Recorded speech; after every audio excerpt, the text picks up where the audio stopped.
요한복음 17장 예수님의 기도. 성경에 이렇게 예수님의 기도가 전 장에 걸쳐서 길게 나온 적이 한 번도 없습니다. 여기 요한복음 17장 딱 한 번 나와요. 그것도 잡히시기 바로 그날 밤에 기도하셨습니다. 기니까 오늘은 첫 번째 기도의 첫 번째 설교로요. 1절부터 15절까지 번갈아 가면서 교독해 주시면 감사하겠습니다. 예수께서 이 말씀을 하시고 눈을 들어 하늘을 우러러 이르시되 아버지의 때가 이르렀사오니 아들을 영화롭게 하사 아들로 아버지를 영화롭게 하옵소서. 아버지께서 아들에게 주신 모든 사람에게 영생을 주게 하시려고 만민을 다스리는 권세를 아들에게 주셨습니다. 영생은 곧 유일하신 참 하나님과 그가 보내신 자 예수 그리스도를 아는 것이니이다. 아버지께서 내게 하라고 주신 일을 내가 이루어 아버지를 이 세상에 영화롭게 하셨사오니 아버지여 창세전에 내가 아버지와 함께 가졌던 영화로서 지금도 아버지와 함께 나를 영화롭게 하옵소서. 세상 중에서 내게 주신 사람들에게 내가 아버지의 이름을 나타내었나이다. 그들은 아버지의 것이었는데 내게 주셨으며 그들은 아버지의 말씀을 지켰나이다. 지금 그들은 아버지께서 내게 주신 것이 다 아버지로부터 온 것인 줄 알았나이다.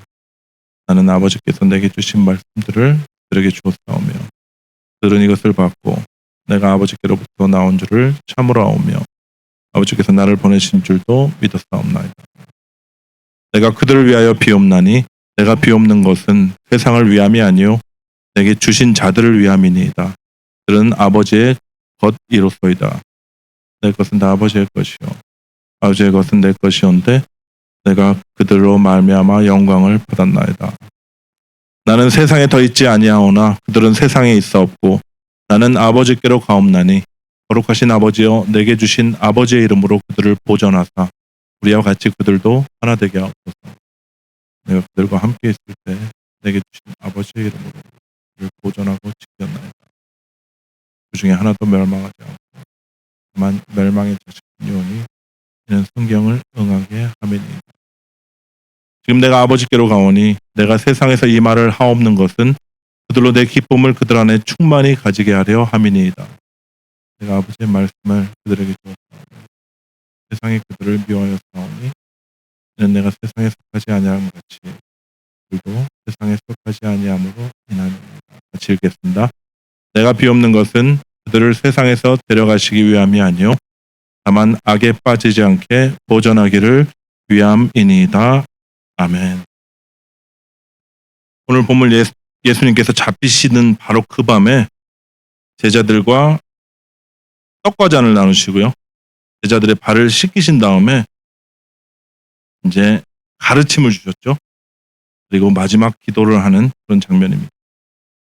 최후의 만찬 그리고 발을 씻기시는 이야기가 나온 게 언제죠? 까마득해요. 네, 요한복음 강의 계속하고 있는데 한참 된 것 같습니다. 아직도 그 밤인가 싶으시죠? 예, 그 밤입니다. 같은 밤이에요. 요한복음 12장에서 이제 예루살렘 성에 입성하시는 장면 나오고 호산나 호산나 외치고 마가다락방에 가셔서 유월절 만찬을 가지신 후에 제자들 발을 씻기시는 게 이제 요한복음 13장에 나옵니다. 그리고 최근 한 달 반 동안 저희가 뭘 봤냐면 요한복음 14장, 15장, 16장 기억나시죠? 뭐였죠? 예수님의 마지막 수업이었어요. 마지막 수업. 알퐁스 도데가 쓴 여러분 도데? 예. 마지막 수업이라는 책 기억나시나요? 예. 감사합니다. 기억 안 나시겠죠? 뭐 저도 잠깐 읽었던 것 같긴 한데 뭐 까마득해서 한번 찾아봤더니 이 프랑스가 독일의 전신이죠. 프로이센이랑 전쟁을 했는데 해망한 후에 이제 모국어가 금지를 당해요. 프랑스어를 금지를 당하고 그래서 프랑스어 선생님이 학생들 앞에서 마지막 수업을 한 다음에 맨 마지막에 칠판에 프랑스 만세 하고 적고 떠나는 뭐 그런 장면이 끝이 난다고 합니다. 조국 일은 뭐 아픔을 잘 표현했고요. 우리도 뭐 남 얘기가 아니니까 우리 역사에서 겪었던 일이니까 감동이 되지만 그렇지만 결론은 패망이었습니다. 근데 주님의 마지막 수업은 다릅니다. 당신이 당하실 그 모진 고난 그리고 십자가의 죽음을 이야기하시면서 결론을 어떻게 맺으시냐면요. 세상에서 너희가 환난을 당하나 담대하라 내가 세상을 이기었노라 이렇게 결론을 맺으세요. 영원한 승리를 약속하시죠. 같은 마지막 수업인데 훨씬 멋지지 않으십니까? 죽으심과 주의 죽으심과 승리 사이에 뭐가 있었냐면 주께서 말씀하시는데 부활이 있고요. 승천이 있고 그리고 성령을 보내심으로 우리 안에 임하게 하셔서 함께 하시겠다 하는 약속이 있었습니다. 다시 본문으로 돌아가 보시죠. 오늘과 다음 주 나눌 요한복음 17장 전체가요. 한 기도예요. 원래 설교 끝나면 여러분 뭐 하죠? 기도하죠, 보통. 예. 예수님도 말씀을 마치시고 나서 이제 기도하시는 겁니다. 근데 보통 설교 마치고 하는 기도를 들어보시면 어떠세요?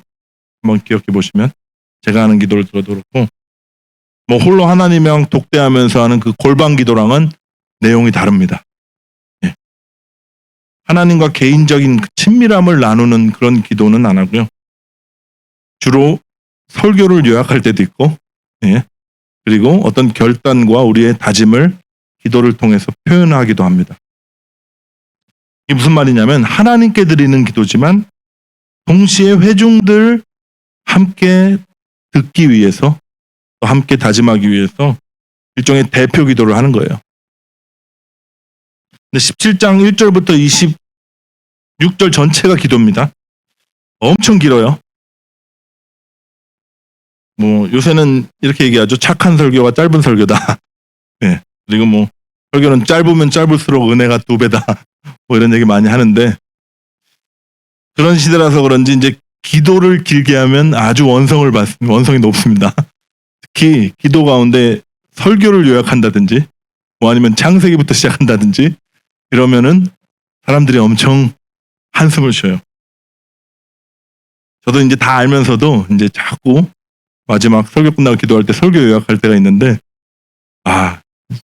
저 양반이 주님을 닮아서 네, 설교 요약도 하고 또 길게 기도를 할 때도 있구나 하고 좀 너그럽게 봐주시면 감사하겠습니다. 어쨌든 예수님 기도 내용을 보면요. 이게 쉽게 이해가 잘 안 돼요. 그 정도로 심오하고 되게 내용이 깊습니다. 복음에 엑기스가 녹아있는 가르침이 이제 요한복음 14, 15, 16장이거든요. 그것을 마지막으로 요약하면서 기도에 녹아내시는 거예요. 심지어 보면 성경 전체에 있는 그 복음의 엑기스가 기도 안에 담겨 있는 것 같습니다. 이제 홀로 남겨질 제자들을 위해서 기도하는 것이죠. 홀로 견뎌내야 할 제자들을 위해서 아버지께 중보 기도를 드리는 것인데 어떤 내용들이 나오냐면 성삼위 하나님과의 연합, 부르심의 영광과 기쁨, 거룩함, 그리고 세상으로 파송하시는 보내심, 뭐 이런 내용들로 많이 이렇게 나와요. 아주 깊고 넓고 깊으신 복음의 엑기스를 짜낸 것 같은 그런 기도입니다. 예수님 마지막 수업 이렇게 얘기할 때 무슨 비유를 썼냐면 건강원의 개소주 같은 네, 그런 말씀이다. 뭐 이런 얘기를 했어요. 뭐 여기 미국이니까 걔 말고 흑염소를 24시간 막 고아낸 다음에 엑기스를 짜내고 네, 그런 말씀을 우리에게 주신 게 우리가 이때까지 본 말씀들이에요. 성령에 대해서 말씀하셨고 그리고 연합에 대해서 계속 말씀하셨습니다.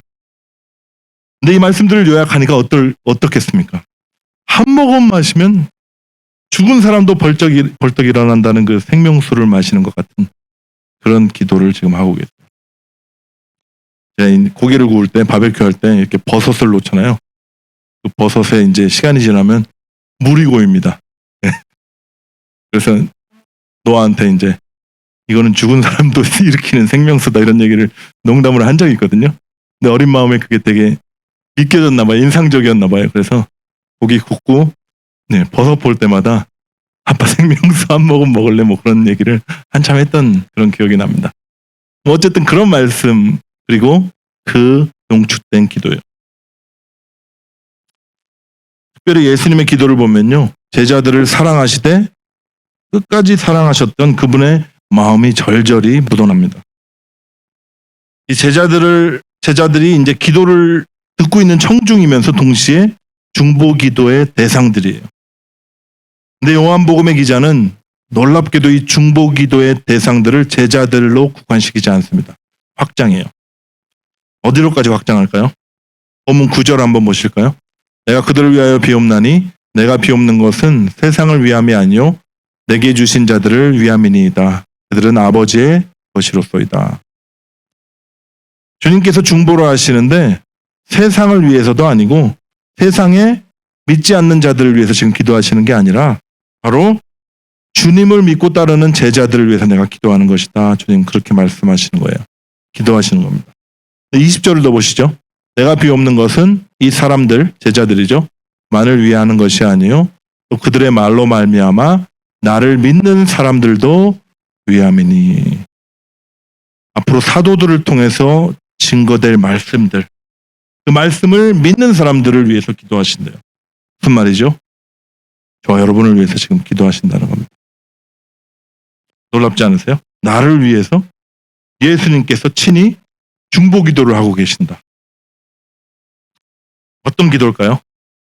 잘 들어야겠죠? 나를 위해서 기도하시는데 1절 보겠습니다. 내가 비옵는 것은 잠깐만요. 예수께서 이 말씀을 하시고 눈을 들어 하늘을 우러러시되 아버지여 때가 이르렀사오니 아들을 영화롭게 하사 아들로 아버지를 영화롭게 하옵소서. 이렇게 기도해요. 기도 시작부터 뭘 말씀하시냐면 영광을 말씀하세요. 영광. 때가 이르렀사오니 아들을 영광스럽게 하옵소서. 그리고 아들의 영광으로 아버지께 영광 돌리게 하옵소서. 여러분, 예수님이 이제 십자가에 달려서 죽으시기 직전입니다. 이게 아들의 영광이래요. 그리고 아들이 십자가에서 순환당하심으로 아버지가 영광 받으신다고 합니다. 우리가 생각하는 영광과는 달라도 한참 달라요. 우리는 높아지면 영광이고 성공하면 영광이고 잘 되면 영광인데 예수님은 고난받고 죽임당하면 영광이다. 이런 얘기 하십니다. 저 여러분 한번 생각해 보십시오. 아들이 십자가에 달려서 그 아버지가 가지셨던 그 창세부터 가졌던 그분의 성품, 그분의 공의, 하나님 아버지의 그 진노의 잔을 마시며 그 아래 짓이겨지면서 그분이 공의를 이루신 거예요. 동시에 모든 인류의 죄를 짊어지시고 그분이 돌아가셨기 때문에 이제는 아무런 조건 없이 모든 사람을 용서하실 수 있는 길이 열린 겁니다. 아버지의 사랑이 이루어지게 된 거예요. 여러분, 이게 얼마나 큰 영광인지 몰라요. 근데 아들 입장에서는 어떨까요? 고통입니다. 말할 수 없는 고통이에요. 여러분, 예수님 땀방울이 핏방울이 될 정도로 기도하셨습니다. 하실 수만 있거든 이 자를 내게서 옮기시옵소서. 하나님 아버지와의 분리되는 그 고통을 그분이 견딜 수 없었기 때문에 그렇게 열심히 구하셨어요. 그렇지만 예수님은 하나님의 뜻에 순복함으로 이 영광의 자리로 걸어가셨습니다. 여러분, 우리가 생각하는 영광은요, 세상적인 영광이지만 성경이 말하는 영광은 자기를 내어주는 것이 영광이래요. 고통과 고난 가운데 나의 모든 욕심과 나의 모든 옛 자아들이 잘라져 나가고 떨어져 나가면서 내 안에 계신 그리스도의 그 생명이 드러나는 것이 영광이라고 하십니다. 그 과정이 고통이 따르고요. 그렇게 된 사람들이 어떤 길을 가게 되냐면 그리스도의 길을, 예수님이 하신 일하고 그보다 더 큰 일을 하겠다. 주님 약속하셨어요. 이게 무슨 말이냐면 이제는 내가 고통을 자발적으로 내가 감내하면서 다른 사람을 살리는 그런 삶을 살게 될 것이다. 이렇게 약속하시는 것입니다. 2절 보시겠습니다. 아버지께서 아들에게 주신 모든 사람에게 영생을 주게 하시려고 만민을 다스리는 권세를 아들에게 주셨음이로소이다. 뭐 나오죠? 영생 나옵니다. 예수님께서 자진해서 십자가로 향하신 그 목적이 영생이었어요. 우리에게 영생을 주시기 위해서. 하나님께서 독생자를 이 세상에 보내신 그 목적도 이유도 영생이었습니다. 여러분 다 잘 아시는 요한복음 3장 16절 다 같이 암송해 보실까요? 모르시는 분 혹시 있으시면 보시고 하나님이 세상을 이처럼 사랑하사 독생자를 주셨으니 이는 그를 믿는 자마다 멸망하지 않고 영생을 얻게 하려 하심이라. 너무 잘 아시는 말씀이죠. 성경에서 제일 중요한 말씀 꼽으라면 설문조사하면 아마 뽑힐 만한 그런 말씀입니다. 여러분 근데 이 제일 중요한 말씀에서 제일 중요한 키워드를 하나 여러분한테 찾으라 그러면 뭘 찾으실래요? 사랑, 독생자 많죠? 예수 그리스도. 저는요 잠시의 주저함도 없이 영생을 딱 꼽을 겁니다. 왜요? 하나님이 독생자를 보내신 목적도 또 그분이 이 땅에 오셔서 자기의 목숨을 주시기까지 우리를 사랑하신 그 이유도 우리와 하나 되어 영원한 사랑의 관계를 누리기 위함이었기 때문입니다. 영생이 그런 거예요. 하나님은 영생을 주시기 위해서 그 아들을 십자가에 달아 죽이시기를 기뻐하셨습니다. 그러면 영생이 무엇이냐? 진시황제가 그토록 바라던 불로장생이 영생이냐? 늙지 않고 영원히 살면 영생입니까? 지금 이 모습으로 영원히 살면 절망이에요. 죄 짓고 후회하고 회개하고 돌아가면 또 죄 짓고 쳇바퀴 돌듯이 그렇게 하겠죠. 나의 무능함을 맨날 절실히 느끼면서 죄책감 가운데 하나님께 나아가지도 못하는 그런 내 자신의 이런 모습으로 영원히 산다? 그게 무슨 영생입니까? 주님의 말씀을 들어보시죠. 영생은 곧 유일하신 참 하나님과 그가 보내신 자 예수 그리스도를 아는 것이니이다. 다 같이 한번 읽어볼까요? 시작. 영생은 곧 유일하신 하나님, 참 하나님과 그가 보내신 자 예수 그리스도를 아는 것이니이다. 영생이 뭐라고요? 하나님과 그 아들 예수 그리스도를 아는 것. 머리로 알고 지식으로 알고 우리가 동의하는 것이 아니라 마치 남편과 아내가 동침함으로 서로 아는 것처럼 그런 연합을 영생이라고 그러십니다. 제가 세가족 교육할 때 영생을 이렇게 설명한 적이 있어요. 하나님을 조금 맛보면 사람이 뒤집어집니다. 그분의 음성을 듣거나 하나님의 그 은혜를 조금이라도 이 땅에 살면서 맛보는 그 순간에 그 환희와 기쁨을 이루 말할 수가 없어요. 하나님을 알 때 누리는 그 기쁨, 오늘 내가 이만큼 알았는데 내일 가면 더 알게 되는 거예요. 기쁨과 환희가 더 크겠죠? 근데 모레 가면 더 깊이 알게 됩니다. 언제까지요? 영원히 알아도 끝이 없으신 그 하나님을 아는 기쁨과 환희 속에서 감사와 찬송 속에서 우리가 사는 것을 영생이라고 말합니다. 기대가 되시나요? 예. 우리의 상상력으로는 상상이 안 돼서 지금 느끼는 감정으로는 우리가 표현을 못할 것 같아요. 4절과 5절 같이 보실까요? 아버지께서 내게 하라고 주신 일을 내가 이루어 아버지를 이 세상에서 영화롭게 하였사오니. 잘 보세요. 일반적인 기도랑은 좀 다르시죠? 제자들 들으라고 하시는데 아버지께서 내게 주신 일이 뭐죠? 성경에 보면 요한복음에 보면 하나님께서 주신 자들을 하나도 잃어버리지 않고 마지막 날에 다시 살리는 것, 그들에게 영생을 주시는 것이 아버지의 뜻이었습니다. 그분은 그리고 그 일을 이루셨어요. 제자들을 그리고 저와 여러분을 끝까지 사랑하셨습니다. 기다리셨고 인내하셨고 죽기까지 사랑하셨어요. 5절 말씀 보면 아버지여 창세전에 내가 아버지와 함께 가졌던 영화로서 지금도 아버지와 함께 나를 영화롭게 하옵소서. 창세전에 하나님 아버지와 함께 가졌던 영화는 창조주의 영광이었어요. 나와 아버지는 하나다 예수님 계속 말씀하셨거든요. 그분은 창조주 하나님이셨습니다. 모든 만물의 주인이셨어요. 근데 그 영광된 하나님이 이 땅에 오셔서 죽으신 겁니다. 그리고 그 죽으심이 또 영광이래요. 그분의 죽으심으로 모든 선택받은 자들 안에 그 심령 안에 그 영으로 부활하셔서 그들 또한 하나님 아버지와 하나 되게 하는 것, 그 영광의 길로 지금 걸어가고 계십니다. 빌립보서 보면요 이렇게 나와요. 그는 근본 하나님의 본체시나 창세전부터 하나님과 가졌던 영광이죠. 하나님과 동등됨을 취할 것으로 여기지 아니하시고 오히려 자기를 비워 종의 형체를 가지사 사람들과 같이 되셨고 사람의 모양으로 나타나서 자기를 낮추시고 죽기까지 복종하셨으니 곧 십자가에서 죽으심이라. 그럼 5절까지 왔는데 어떠세요? 쉽지는 않죠. 우리 이해가 막 쏙쏙 되는 그런 중보기도나 어떤 그런 기도 내용이 아닙니다. 창조와 구원에 관한 하나님의 뜻과 목적을 기도를 통해서 지금 말씀하고 계시고요. 하나님의 경륜 안에서 창세전부터 계획된 그 구원의 사역에 대해서 지금 말씀하고 계십니다. 당시 이 기도를 듣던 제자들 이해했을까요? 지난주 살펴본 본문에 이런 얘기 나오거든요. 우리 이제 다 이해했습니다.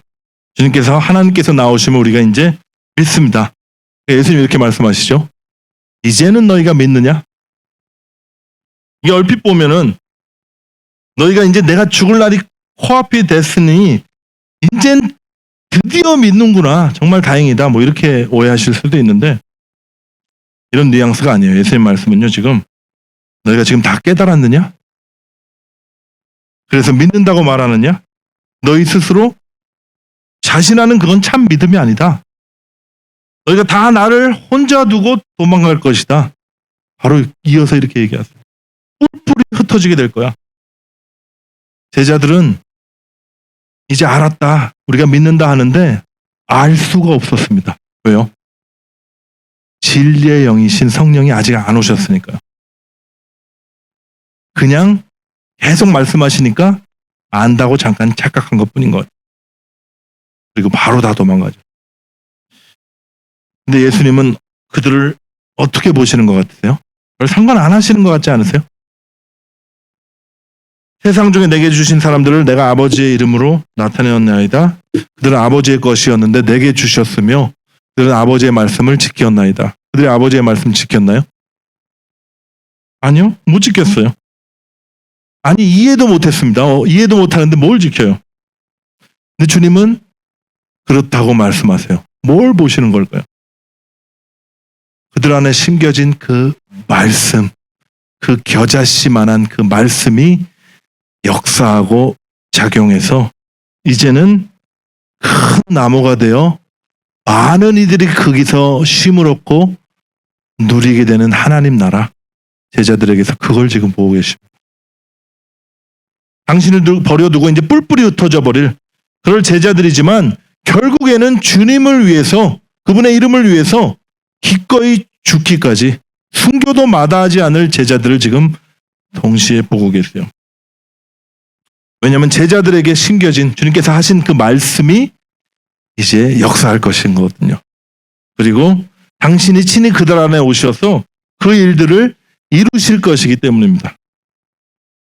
지금 그들은 아버지께서 내게 주신 것이나 다 아버지로부터 온 것인 줄 알았나이다. 여러분 계속 칭찬하는 것 같죠? 연약한 믿음, 빈약한 지식, 그리고 심지어 조금 있으면 다 도망갈 버릴 용기도 없는 그런 제자들을 칭찬하세요. 여러분 우리가 같은 모습으로 이 땅 가서 살아갑니다. 그렇지만 우리를 보고 계시는 주님의 눈도 동일하십니다. 우리의 연약함과 우리의 무지함과 더럽고 추한 모습을 보지 않으십니다. 대신 뭘 보실까? 결국에는 그리스도의 영광스러운 신부로 주님 곁에 서게 될 하늘 아버지의 그 아들과 딸이 돼서 영원히 주님과 하나됨을 누릴 그 우리를 그런 존재로 바라보고 계세요. 그리고 말씀하십니다. 내가 이 일을 반드시 이루리라. 8절 보시죠. 나는 아버지께서 내게 주신 말씀들을 그들에게 주었사오며 그들은 이것을 받고 내가 아버지께로부터 나온 줄을 참으로 아오며 아버지께서 나를 보내신 줄도 믿었사옵나이다. 여기 재밌습니다. 한번 잘 보십시오. 먼저 뭐가 나오죠? 말씀을 주신다 이렇게 나오죠.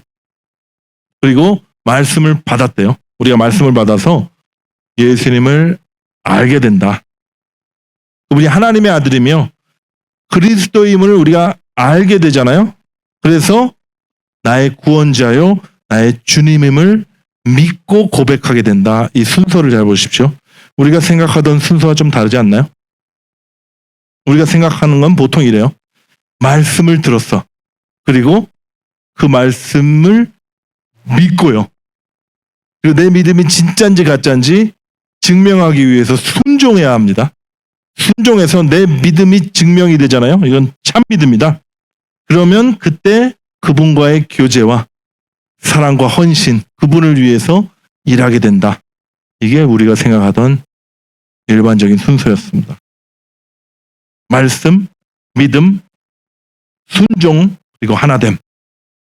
예수님 말씀하시는 것은요, 말씀과 말씀의 역사함으로 말미암아 사귐이 있다. 그래서 주님을 알게 될 때 우리 안에 그 믿음이 일어난다. 이렇게 얘기하시는 거예요. 여러분, 맞습니다. 믿음은요, 조건이 아니라 결과예요. 그리고 과정이라기보다는, 수단이라기보다는 목적입니다. 우리를 믿음의 사람으로 빚어가세요. 우리를 택하시고 말씀을 주셔서, 그리고 그분과 교제하게 하심으로 우리 안에서 일으켜 주시는 것이 바로 믿음입니다. 말씀이 우리 심령 가운데 심겨져서 그 말씀의 역사함으로 주님을 알아가게 되고 경험하게 되면서 차츰 자라나는 것이 믿음이에요. 그 믿음의 여정을 우리 모두가 지금 가고 있는 겁니다. 그러니 우리가 이럴 필요가 없어요. 누구누구는 믿음이 없어. 저 사람은 믿는다고 말은 하는데 저 믿음 가짜인 것 같아요. 이런 판단을 할 필요가 없습니다. 왜냐하면 믿음의 주체는 철저하게 하나님이시고 또 그분의 말씀이니까요. 그냥 다 가정 가운데 있는 겁니다.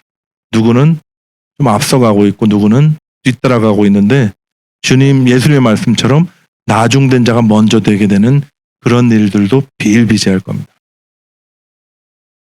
그렇지만 종착점은 어떨까요? 똑같아요. 우리는 꼬린 지점이 똑같습니다. 뭐냐면 주님과의 연합을 통해서 세상이 감당할 수 없는 그 세상을 이기는 자들로 세워질 것이에요. 무릇 하나님께로 난 자마다 세상을 이기느니라. 세상을 이기는 승리는 이것이니 우리의 믿음이니라. 아멘. 약속으로 받으십시오. 근데 이 믿음의 길, 우리 주님께서 뭐라고 말씀하셨냐면 좁은 문이고 좁은 길이다 이렇게 얘기하셨어요. 쉽지 않은 길이다 이런 얘기고요. 쉽지 않기 때문에 찾는 자도 적고 걷는 자도 적다. 이런 의미입니다. 세상에 속하여 있다가 이제는 하나님에 속하게 된 것이죠. 그러니까 어떻게 된다고요? 미움받고 박해받게 돼 있어요. 사단의 공격에 아유 집중 그냥 포화를 받습니다. 때로는 오해받을 때도 있고요. 저 사람 좀 모자란 사람 같아. 이런 평판을 얻기도 합니다. 그럼 어떻게 하실래요? 계속 가실래요? 힘든 거 아니까 주님께서 지금 중보기도를 하고 계신 거예요. 만만치 않은 길이니까 우리 힘으로는 도저히 갈 수 없는 길이니까 주님께 꼭 붙어가기를 주님 지금 기도하고 계십니다. 그리고 육신이 지치고 마음이 너무 위축될 때마다 우리가 기쁨을 잃어버리잖아요. 근데 예수님께서 가졌던 그 기쁨이 우리 안에 충만하게 하셔서 기쁨을 잃어버리지 않도록 기도하십니다. 환난과 박해 가운데 포기하지 않고 체념하지 않도록, 그래서 악에 빠지지 않도록 주님 중보하고 계세요. 첫 번째 기도 보시죠. 나는 세상에 더 있지 아니하오나 그들은 세상에 있어 없고 나는 아버지께로 가옵나니 거룩하신 아버지여 내게 주신 아버지의 이름으로 그들을 보존하사 우리와 같이 그들도 하나가 되게 하옵소서. 하나님 아버지와 그 아들이 하나인 것처럼 우리도 주님과 하나 되게 해달라고 지금 기도하시는 것이고요. 또 한 몸 된 지체들이 혼자 가기 어려우니까 서로 사랑함으로 말미암아 하나 되어 한 마음 한 뜻으로 같이 가게 해달라고 지금 구하고 계십니다. 수고하고 무거운 짐진 자들아 너네들 좁은 길 그렇게 혼자 가려고 애쓰고 고생하지 마라. 그러다 포기하지 말고 내게로 와라. 이 말씀하셨죠. 나와 함께 가자. 나한테 꼭 붙어서 가면 그게 좁은 길이언정 기쁨의 길이 될 것이고 또한 그 길은 쉽고 가볍다. 이런 약속을 하신 주님입니다. 근데 우리가 그렇게 할 수 있도록 지금 기도하고 계신 거예요. 두 번째 중보기도 제목입니다. 13절 말씀 보시죠. 지금 내가 아버지께로 가오니 내가 세상에서 이 말을 하옵는 것은 그들로 내 기쁨을 그들 안에 충만히 가지게 하려 함이니이다. 기쁨이 우리 안에 샘솟도록 그냥 한번 기쁘고 환경 좋으면 좀 기쁘고 좀 어려움 당하면 다시 힘들고 한숨 쉬고 예, 관계가 좋고 막 그러면 너무 기쁘고 관계가 어그러지고 좀 틈이 막 생기면 괴롭고 뭐 그러지 말라는 거예요. 근데 우리가 못하니 주님께서 구하고 계신 겁니다. 당신의 기쁨을 우리 안에 있게 하옵소서 하고 구하고 계신 거예요.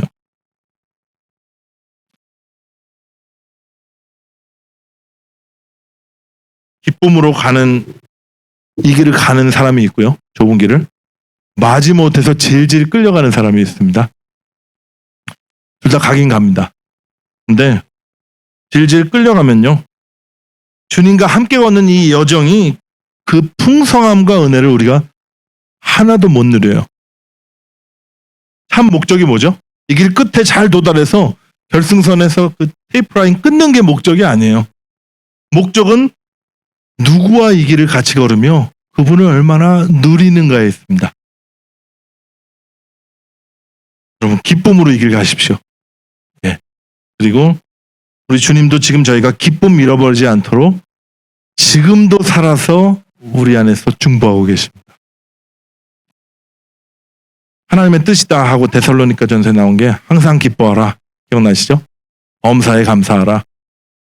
참 뭐 불가능한 일 같은 그 뜻을 얘기하셨어요.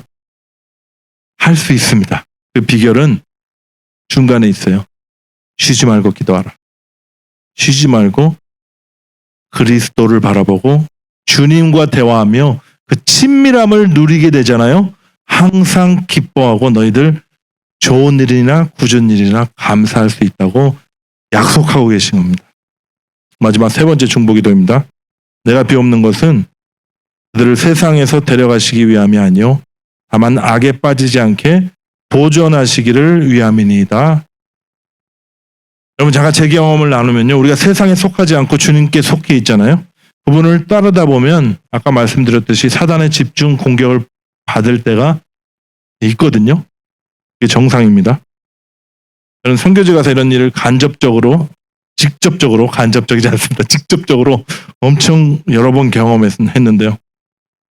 지금 뭐 개척교회 하면서도 그때만큼은 아니지만 또 사단이 공격하는 것을 체감을 하고 있습니다. 근데 이제 극한의 어려운 가운데 가잖아요. 사람이 어떤 생각하는지 아세요? 내가 주님 따르는 길에 이 정도 고난을 당하는데 아니 이 정도 죄는 지을 수 있는 거 아니야? 나만 그러는지 모르겠지만 그런 명분을 스스로에게 줘요. 사역자들이 빠지기 쉬운 함정이 뭔지 아세요? 내가 주님을 위해서 이 정도 헌신했는데 이런 마음 가지잖아요. 그럼 이 정도는 허용해 주셔야 되는 거 아니야? 그리고 다시 죄에 빠져요. 그러면서 스스로 얘기하죠. 이 정도 힘든데 어떻게 버텨? 주님께서 우리의 이 성정과 연약함을 다 너무 잘 아세요. 그래서 기도하십니다. 아버지 환난과 박해 가운데 스스로에게 멍분을 주어 악에게 다시 빠지지 않도록 하옵소서. 지금 기도하세요. 여러분 주님이 중보하시는데 이게 얼마나 파워풀한지 아세요? 제가 주님의 전능하심을 설명할 때 뭐라고 그랬죠?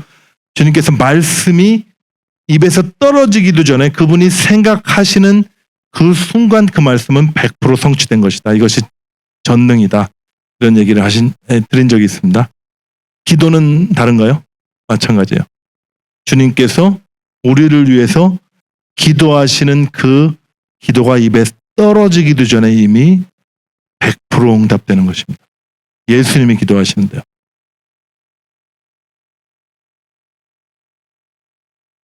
여러분 포기하지 마십시오. 저도 그랬어요. 그 상황 가운데 바닥을 보게 하시면서 나의 철저한 무능을 고백하게 하시니까 그 다음 주님께서 하신 일들은 주의 말씀과 기도로 다시 이렇게 세워주시고 사명을 주셨습니다. 그리고 그 사명을 내가 못한다고 고백하니까 주님께서 친히 하시는 것을 경험케 하셨어요. 여러분, 포기하지 마십시오. 체념하지 마시고요. 지금도 그 주님이 우리를 위해서 기도하고 계십니다. 우리가 죄에 넘어질 수도 있고 믿음이 연약해질 수도 있어요. 그런데 제일 문제는 뭐냐면 체념하는 거예요. 포기하는 겁니다. 이게 가장 큰 악이고 가장 큰 불신이며 죄입니다. 환난 가운데 좀 내가 무너져 있어도 괜찮아요. 연약함으로 죄에 다시 빠질 때도 있습니다. 괜찮습니다. 죄스럽고 염치 없고 주님한테 나아가기 부끄럽지만요. 우리가 어디에 가겠습니까? 우리가 달려갈 곳은 아버지의 품밖에 없습니다. 여러분 안심하십시오. 주님이 우리를 위해서 기도하고 계십니다. 그분의 기도는 무조건 이루어집니다. 따라서 우리에게는 뭐가 없죠? 실패가 없습니다. 그냥 주님을 더 많이 알고 그분을 누리면서 이 길을 가든지 아니면 좀 힘들어하면서 가든지 그 두 개의 차이는 분명히 있는데 실패는 없어요. 오직 승리뿐입니다. 그게 결론이 났어요. 제가 함께 기도하시고 또 찬양으로 나아갈 텐데 바울의 입을 통해서 그리고 히브리서 기자의 입을 통해서 하신 중보자 되신 주님의 말씀 듣고 우리가 같이 기도하고 또 찬양하겠습니다. 누가 정죄하리요? 죽으실 뿐 아니라 다시 살아나신 이는 그리스도 예수시니 그는 하나님 우편에 계신 자요 우리를 위하여 간구하시는 자시니라. 그러므로 자기를 힘입어 하나님께 나아가는 자들을 온전히 구원하실 수 있으니 이는 그가 항상 살아계셔서 그들을 위하여 간구하심이라. 그리고 우리 안에 오신 그리스도죠. 이와 같이 성령도 우리의 연약함을 도우시나니 우리는 마땅히 기도할 바를 알지 못하나 오직 성령이 말할 수 없는 탄식으로 우리를 위하여 친히 간구하시느니라.